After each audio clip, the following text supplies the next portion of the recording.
DEvstream 168 has just finished and they revealed a lot of interesting things about Duviri Paradox and of course our newest Prime Warframe coming out in March 15th, which is of course Hilgen Prime. Now the Duviri Paradox is going to be coming out in April. When? Well, my rough estimate is going to be of course that it's going to be coming around the 20th. Here we have a couple of interesting things. New players in the game starting off their new fresh account can choose if they want to play the War Surprise quest, which basically all of us played by now. And of course you're going to be able to choose the Duviri Paradox, and somewhere at a certain point in Warframe these two paths will diverge, sort of, I guess, like a paradox. So, okay, they revealed a lot of gameplay as well, which you're seeing in the gameplay in the background. We have three different sort of experiences, let's say, or I guess versions of the Duviri Paradox. Now this is an open world with islands scattered around, basically like the Aether from Minecraft.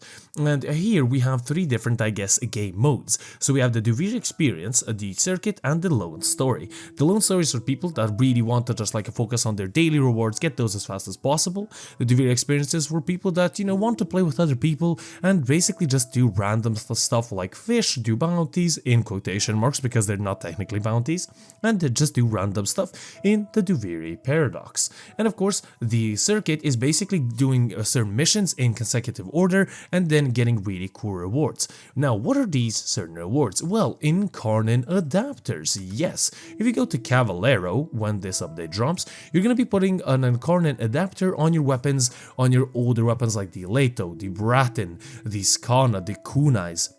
Now this will of course give these weapons 4 evolutions instead of 5, and they're going to be much more powerful, I'm guessing, and it is going to be incredibly good to find out how and what evolutions are going to be coming for these weapons. Now let's talk about what they actually played, and they played this lone story mode. Actually, they played the Duviri experience. Now, you basically start off in Teshin's Cave, where you're going to be able to, of course, customize your horsey. You're going to be able to choose a decree if you have one available, which are basically sort of upgrades for your drifter, of course, or that of course only lasts for that certain session. Now this is sort of supposed to be like a permadeath type of thing, which is really cool, which I do really like. And these of course decrees can upgrade you and your warframes in certain I guess aspects, as I said, lasting for the session. Here you will also be able to choose a random warframe, a random primary, a random secondary, and a melee weapon. Now keep in mind, you don't have to necessarily have the warframe or the weapon to play it. You can still play it even if you don't have it, but sadly your mods are not gonna transfer. You are gonna get some temporary mods as well, and sort of like a temporary, I guess, build of the weapon, so that is really cool. Now they added also melee for drifters and intrinsics for drifters, so that's a really nice. Intrinsics, if you're not the meta, intrinsics is for of course our spaceships, and of course intrinsics are going to be basically, you know, upgrades that you can, permanent upgrades that you can put on your drifters, so that's really cool. Of course your drifters do have 4 abilities, so keep that in mind. You can increase your stats and everything with these intrinsics.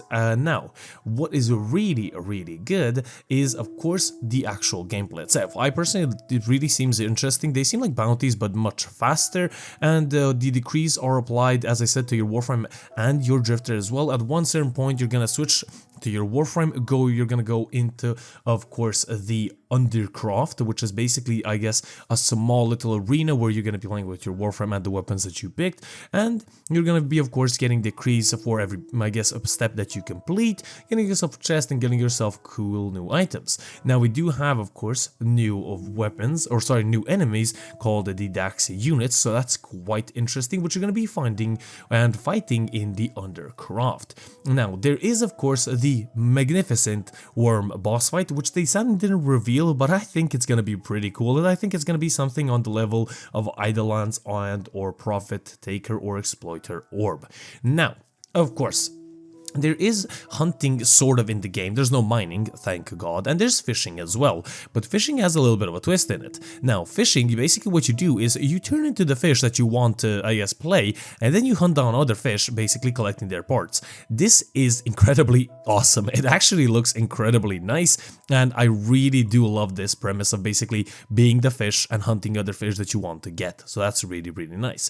Of course keep in mind that the Duviri Paradox has a 2-hour rotation on, I guess, guess how our magnificent overlord feels that day. So every 2 hours the mood is gonna change, the atmosphere and the music changes as well, so that is very, very nice. Now, hunting in the sense, basically you're gonna have these animals that you basically cleanse from the void, and they're gonna reveal a little bit cool loots all around the map.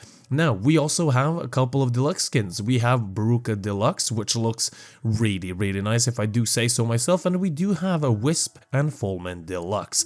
This looks really, really nice, and the Wisp looks incredibly, incredibly thick. But what else do we have to expect in this update? Well, basically, that is it, the Duviri Paradox. Now, hopefully, everything is gonna be awesome on the date of release. If not, well, then the sadness is gonna ensue. But the update looks incredibly fun, looks incredibly well done, and even in the gameplay, I didn't see many bugs, or if any, and I do have to say, I really do like it a lot. So, hope you guys enjoyed. If you guys did, do leave a like, a comment, and do subscribe for more. The full dev stream in the link down below, so if maybe I missed something, you know, you can check it up on there. So, this has been it. Hope you guys enjoyed, and I'll see you guys on the next one. The Game Weasel over and out.